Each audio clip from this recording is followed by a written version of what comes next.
there's been a heap of legends and tall tales. What really happened? My name's Sei Smith, and I'm an artist, born and raised in New York. It's always about how the viewer and the audience is going to experience the painting.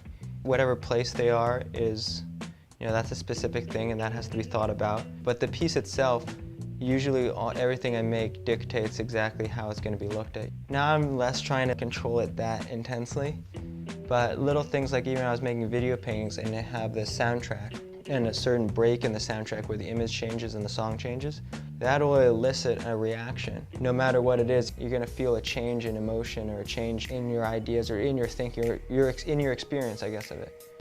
To have that same experience of looking at a painting be translated into your life, that would be the best. Because I have it all the time looking at walls.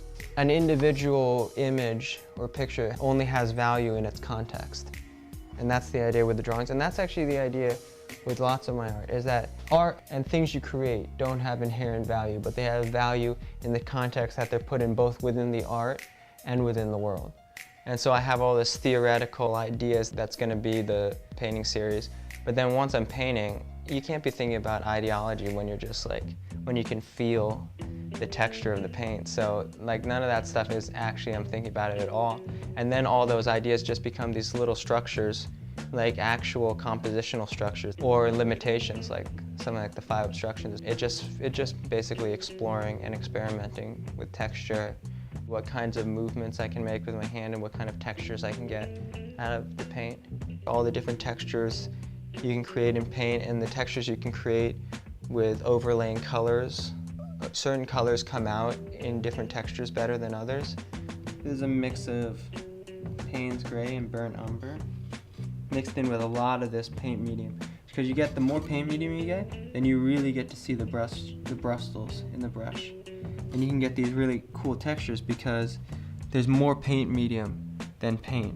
So it's about a 30 to 70 ratio. Then you get these textures, these little veins. I like the painting veins of paint. Accumulated paint makes these veins. To make paintings that are self-conscious and have that complexity of human thought that's the idea. I don't know exactly how it plays out. The actions are the inspiration. So the inspiration or the action actually fuels being inspired in that, and then it comes back. But yeah, I never start from inspiration. Never initially inspired by things. Basically, life is boring. The only thing that's interesting is people and art. Maybe animals. But not for me, but other people, I understand it.